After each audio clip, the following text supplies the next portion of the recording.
bawal din tayo gumawa dito sa public parking tsaka sa kalsada. Violation din po yun. 5,000 po ang penalty nun. Kasama rin natin ang tropa ng MMDA. Ops sa Barama, saludo bossing. Grabe, mano-mano, all around. TTMD, all around. Laglag boss. Ayun, naka-ano na siya dito, naka-stay na yung kanilang paninda. Sa utility, yearly po yan. Tapos, dapat meron mo yan dito tarpaulin na body number niya. Kung inisyo po ng tricycle franchising na body number niya, franchise number. Doon po kasi nakalagay kung saan po siya pwedeng dumaan lang. Ito kasi nasa national road na siya. Sa barangay po yan ay? Tapos pan-deliver ng ano?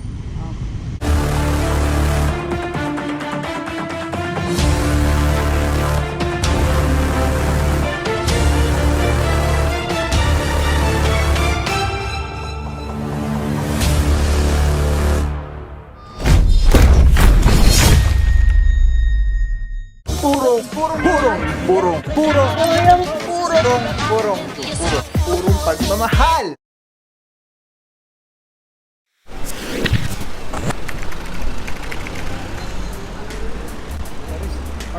Picture nyo ito, section nila po sa internet ha. Para hindi po tayo tumagal. Ito rin ako na note. Picture na note. Picture na note siya. Bakit? Karina Biseri sa head. Para po sa basa na yung picture nyo. Meron na mo. Ay mga puro dito sa area na to, mga nakuha natin is mga gulong. Yun yung nga nakaharang din sa mga parking spaces. Tayo na nga, same idea is para i-reserve yung parking para sa establishment. Sir, yung mga gulong babalik nga sa nila? Hindi na sir. Pagka lang sir yung may nakukunin nila. Kaya nila pa kumpiska, i-issue natin sila. Opo, lahat po yan. Lahat po, simula po dun. Lahat po yan, ganun, dire-direct, lahat po yan. Public parking po kasi to. Wala po tayong reserve parking dito. The same time, bawal din tayo gumawa dito sa public parking tsaka sa kalsada. Violation din po yun. 5,000 po ang penalty nun pagka na-actual namin kayo gumagawa sa kalsada o dito sa public parking. 5,000 po ang penalty nun. Ngayon, pwede naman namin ibaba yung mga gamit nyo. Issue namin kayo ng notice. No? Magbabayad kayo sa City Hall. Opo. Sa City Hall po kayo magbabayad, hindi po sa amin. Ano po, papababa ko po ba? Pero pag pinababa ko po yan, meron po ako ng business permit natin. Dahil yun po ang i-issue ang ng notice. Pag hindi kayo nakapagbayad doon sa pagka mag-a-apply ulit kayo ng business permit, naka-reflect po ito. Tapos may penalty po ito. May penalty po ito. Yan mga puro ang team leader natin, Officer Apa Kawusay Cortez and Officer Malyari. Yun nga po pagka gusto nyo ibaba yung inyong mga nakuha sa inyo ng mga bagay-bagay, gulong, signage sa inyo, ang dami hindi natin i-issuean po kayo na notice of violation. Yun nga po yung sa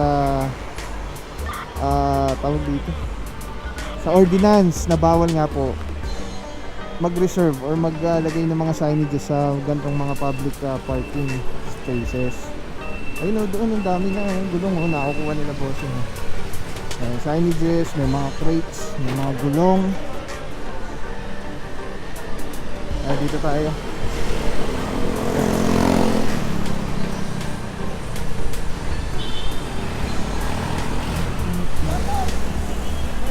Shout out bossing.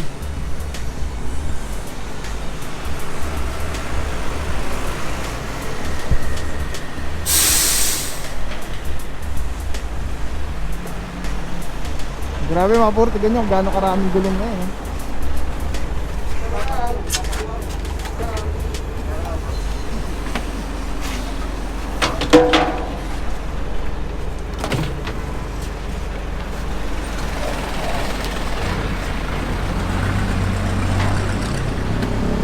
For customers only nakalagay.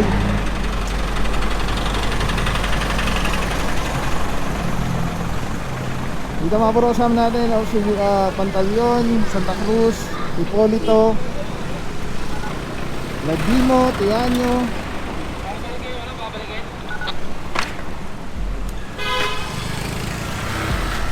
At si Officer Francisco nandun din.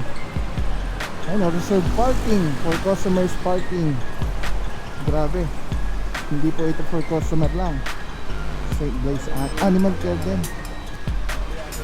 Dito.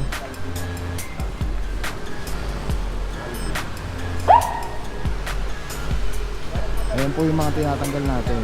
Kasi po ito ay public parking para sa lahat, first come, first serve. Ayun, dami pa dun, mga crates kahoy. Yan din, sinakop sa Parama.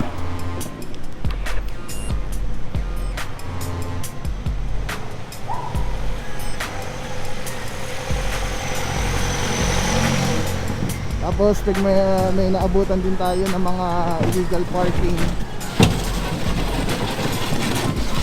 kasama rin natin ang tropa ng MMDA. Sa Parama, saludo bossing. Grabe, mano all around.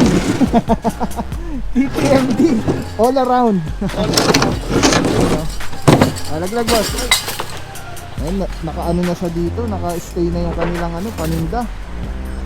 Mga gamit-gamit. Ayun ba to? Kuya! Kuya! Ayun na to.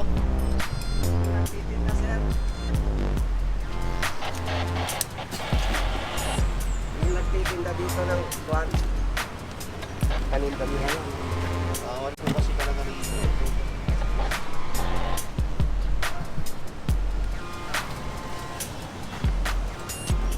Ganito na lang, sir. Iwan ko na lang yung tinda nila. Ito lang kukunin ko. Saan natin ilalagay yan, sir? Hindi, yung tinda nila hindi namin kukunin. Ito lang, sa mesa. Ay, Nasa? saan ito ilalagay? Pangalan mo, sir? Prado, sir. Prado. Sige, sir. Diyan mo na lang sa inyo lagay. Alright, yeah, mga puro, no, kukunin lang natin yung pinakalamesa nila. Pero lahat ng gamit nila at paninda, iwan po natin na kay bossing ngayon. Malasakit. Kilala niya yung nagtitinda dito sa area.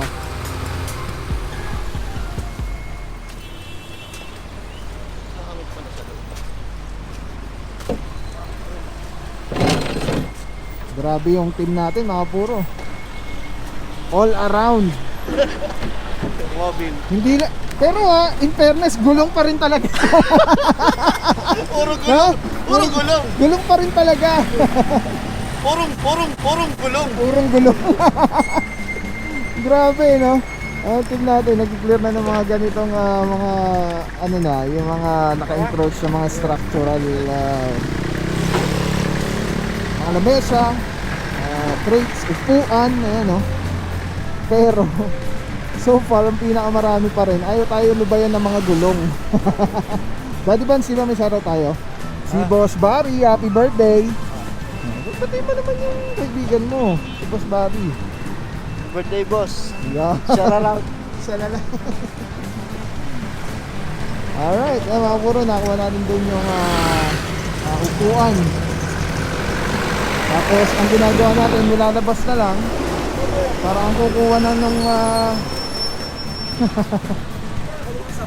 ang kukuha ay yung team nung sa yung dump truck. Ayun si kuya, sinisita ni boss na wag siya dun sa may bangketa kasi ang dami naman parking dito, oh. Ayun, mga gulong-gulong na ganyan. Apat na po na lang. Sakay ba, sir? Ito, mga 3 months ka. Ito mga puro nirereklamo ni bossing. Matagal na daw dito, 4 months kung di ako nagkakamali ng ganyan, gano'n. So parang naging garahe na to.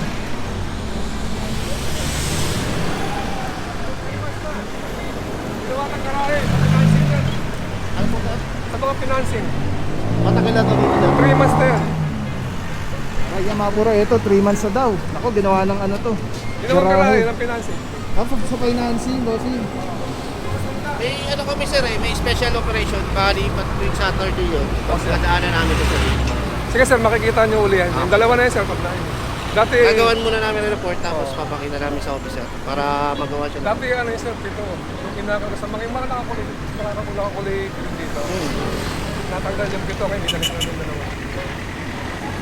Gawa namin ng report sir ngayon tapos. Sir, next week nyo dyan, makikita nyo ulit. Okay sir, salamat sir. Alright, yan. Merong concerned citizen si Bossing na ito nga ay matagal na ginawa ng garahe. Imbes na napapakinabangan ng publiko, eh pansarili na lang yung parang nakinabang. Alright, ipin natin, nandun na, ang bilis, ang layo na nila. Ayun, tara, lakad tayo dun. Wala tayong sasakyan.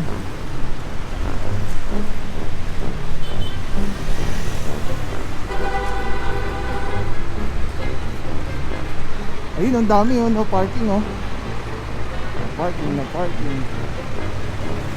Isipin mo yun, public parking space, tapos nakalagay no parking. Diba?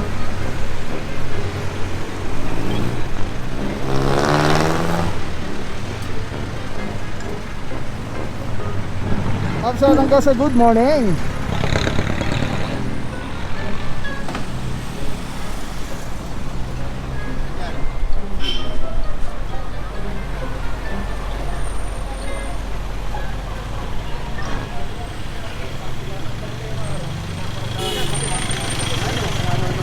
Para maging reservation lang. Bawal yan. Kung sa inyo, kung driveway yan, palis nyo dun sa tenanting nyo na nito. Alam nyo na palang, Company ka rin yan sir, kaya dyan. alisin nyo Priority dyan. kasi yun. Alisin nyo po. Bawal po yan. Kaya ang design mo yan, ang sidewalk niyan, nandun. Wala po rito, diba? Kaya wala ho pwedeng mag-reserve ng parking dyan. Bawal na bawal po yan sa ordinansa po natin, ha? Alright, ito mong ginagawa natin mga puro, at least nakakapag bigay tayo ng impormasyon para sa mga establishments. Kasi puro ang naririnig natin so far is di namin alam eh, no? Dahil na ito, no parking. Nakapala ko maliwa eh.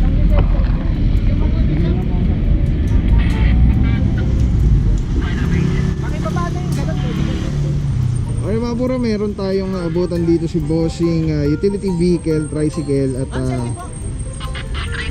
Kasama mo? Hindi po mayari. Boss, kahit ano kayo din ako yan. Issue namin kayo ng notice, ma'am. Issue po namin kayo ng notice. I-impound po namin yung tricycle ninyo. Unang-una, nagmamaneho lang walang lisensya. Bawal po kasi magmaneho ng walang lisensya. Ano po? Pangalawa, yung ganitong klase po ng utility, kinukuhaan po ng permit po sa Tricycle Regulation Division ng traffic. So, bago nyo gamitin, dapat naka-secure muna kayo ng permit niya. Asan po? Bakit hindi po nakakabit dito yung body number? Kung meron po. Baka ang process pa lang po, ma'am. Matagal na pong yung proseso. Bakit hindi pa po na-aprobahan? Kasi kung na-aprobahan na po ito, dapat meron na po kayong papeles. Meron na rin nakakabit dito sa harapan nyo na body number na utility palagay. So issue na lang namin kayo ng notice, ma'am, po settle nyo na lang po sa aking City Hall. I-inform po namin ito sa mga City Hall. Kukunin po namin, ma'am, i-inform po namin. Baka pwede nyo makausap yung Papunta nyo na rin po sa office sa Quezon City Hall. ay mga puro, ito may naabutan tayo, hinahanapan po ng papeles, dokumentong wala po sila mapakita. At the same time, wala pa lisensya yung driver. Dati meron na kayong prangkisa. Opo, meron po. Bakit hindi nyo nire-renew yung prangkisa ninyo? Yearly po kasi yan eh. Sa utility, yearly po yan. Tapos, dapat meron mo yan dito tarpaulin na body number niya. Inisyo po ng tricycle franchising na body number yun, franchise number. Doon po kasi nakalagay kung saan po siya pwedeng tumaan lang. Ito kasi nasa national road na siya. Kaya ho namin siya hinabol dito kanina. Alright, yan mga puro, no? Magandang chance na rin to. Officer Esteban, good morning sir. Saludo TRD, mabuhay po kayo mga bossing. Boss, may nakita tayo dito ng utility service sticker. Ngayon lang po ako nakakita ng ganito. Ganito po ba yung sticker na binibigay natin ng Quezon City pag rehistrado sila? Kaya lang 2017 kasi nakalagay. Ito po yung ano, yung binibigay po natin sa mga nagre-renew po na franchise po nila, no? Sa utility service kasi, ano po siya, annual. Kasabay po siya ng registration niya sa LTO. So, gantong style po yung binibigay natin. Sa public motorized, ang nakalagay rito, public motorized. Ang nakalagay dito, public motorized sticker. Pag utility, ang nakalagay po yung utility service sticker. Tapos, yung current year. Yung current year. Oh, Kailan nice. siya dapat. Tulad nito, 2023. Nice. Ganun po dapat yung sticker. At hindi po dito nakadikit. Ah, Dapat nasa right part up ng tarpaulin na nakalagay po rito. Okay. Para mas visible po sa amin kapag na verification, pag dumaan po sa harapan natin, makikita natin kagad. Kung legal or hindi. Alright. Wow. Thank you so much po, Sir Esteban. Grabe, dami natin information nakuha ngayong araw na ito mga puro. Dahil ngayon lang tayo naka-encounter na may gantong sticker. Ngayon lang ako nakakita nito. So, yun pala, ito pala yung pinaka-sticker nila pag-registered sila na utility service ng tricycle dito sa Quezon City. Tapos dun siya nakalagay. So, bibigyan siya ng body number, tapos dun nakadikit. Kailangan po may lisensya rin yung pagpupos. Kasi pagka nakabayad na kayo, ilalabas mo uli yan. Sa opisina na lang po. Alright mga puro, may naabutan pa tayo isa dito. Pumasok sa may gas station at apprehended ni Officer Pantaleon. Alright, utility ano rin niya. Ay hindi, parang passenger type vehicle. Tapos wala siyang body number, wala siyang prangkisa, wala siyang toda.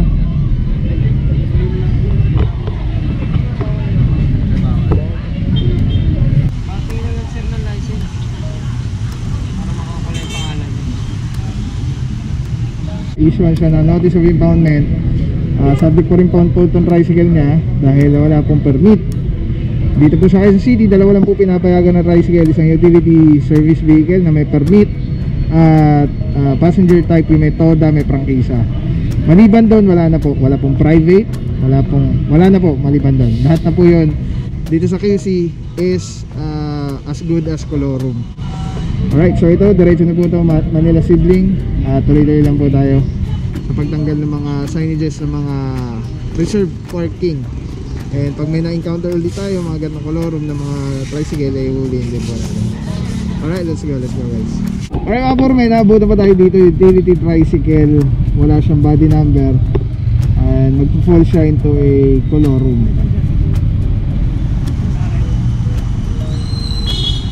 Mga puro, isa sa mga napunan natin, yung mga colorum ng mga tricycle, mostly, pero wala rin silang lisensya. So napakadelikado po, una wala ka ng permit, tapos hindi ka pa po pwedeng magmamaneho.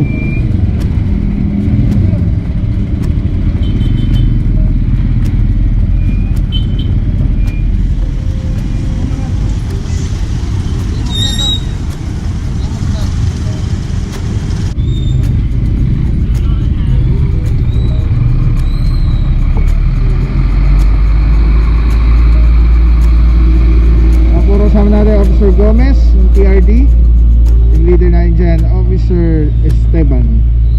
Job well done.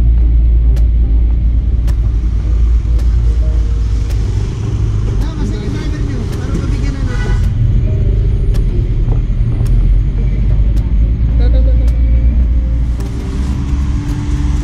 Pakala ko, boss.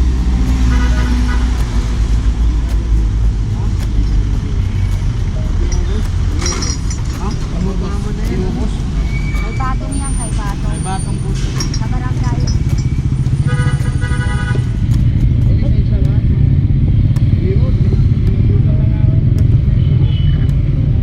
May batong yan po sa barangay. Daw kayo magbabanggit kasi wala ako lisensya yung driver. Sa barangay po yan ay? Tapos pan-deliver ng ano? Sa ano kapag. Pakibaba na yung ano. Wala kasi pinasok. Yan sinasabi ni Mami sa ano daw to, kay Chairman? Chairman po ba? Sa kapag. Sa barangay daw, na Chairman. Sa kapatid. Kala ko sa barangay talaga eh. Kasi pan-deliver siya ng ano, ng panegosyo.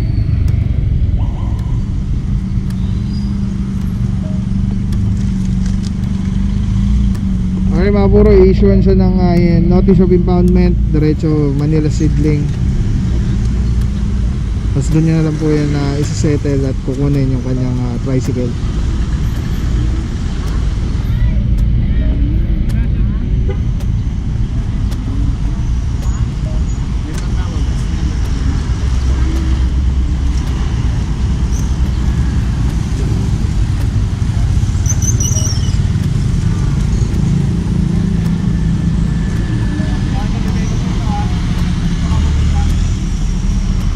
Kalima yung ORCR ng motor. Tapos kung kanino nakapangalan yan, dapat sa kanya yung Sige, papuntahin ko na lang. Sige po. Diyan kayo pupunta, ganun yung ORCR. Oo, sige. Paano ko na lang?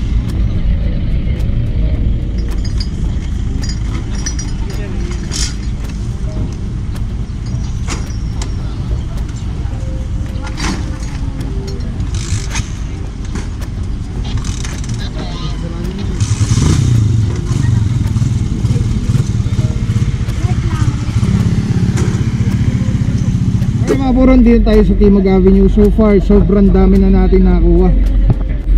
Kasi nandiyan sir na ko natin. Kaya nga, napicturean nyo naman. Napicturean ko. Ano naman yung component? Napicturean ko na natin yung Picturean ko ng clear na.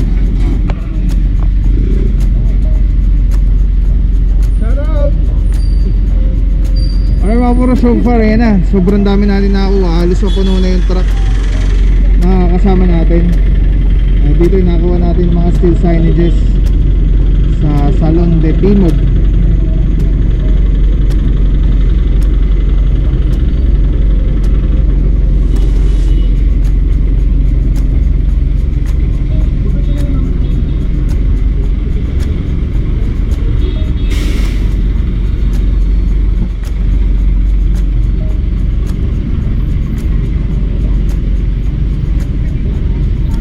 Guys, grabe, Telesin Philippines #1. Mura na quality pa. Ito pa yung gamit natin sa ating motovlogging. Pag sa operation, tatanggal ka ng helmet or itataas mo helmet yung Telesin Philippines. Ang ganda niyan, guys. Sobrang ergonomic yan. Komportable, ang ganda pa. Very slick lang yan. Angas. Yung mount na gamit natin, Telesin din yan. Yung sa nakaharap sa akin na footage yan yun. Tapos Telesin sa cellphone. Bakit Telesin products? Ito mga puro, makita nyo yan yung original GoPro battery. I'm using Hero 7 and Hero 8. So ayan, turn on, record, and then bam, error. Imagine, napaka-importante ng kukunan mo tapos mag-e-error yung camera mo. Naku po. Kaya mga puro, tignan nyo, gagamitin natin yan. Lumang-lumang Telesin battery na yan. Ilang taon ko na siguro nagamit yan. I think 1 or 2 years. Na-repair niya yung file. Record, all good. Yung battery life niya hindi din ganun ka bilis maubos. Yan kung bakit Telesin ang ginagamit natin as accessory sa ating GoPro. Lahat ng baterya natin is Telesin Philippines battery. So yung makita nyo, ilang minutes na yan. Iniwan ko lang yung nagre-record. 25 minutes na, 25 minutes. Lahat na nakasalpak dyan po ay Telesin batteries. Yung mga pinakita ko kanina. Kaya kung magpapalit ka lang din, mag-Telesin ka na. Wala akong papapaw. So thank you so much sa wala sa akong support, tiwala. Wala akong masabi kundi thank you so much. Thank you sa Panginoon at ingat kayo palagi. Again, kung wala akong nagpapapaw, thank you so much. God bless you. Purong pagmamahal. Thank you so much. God bless.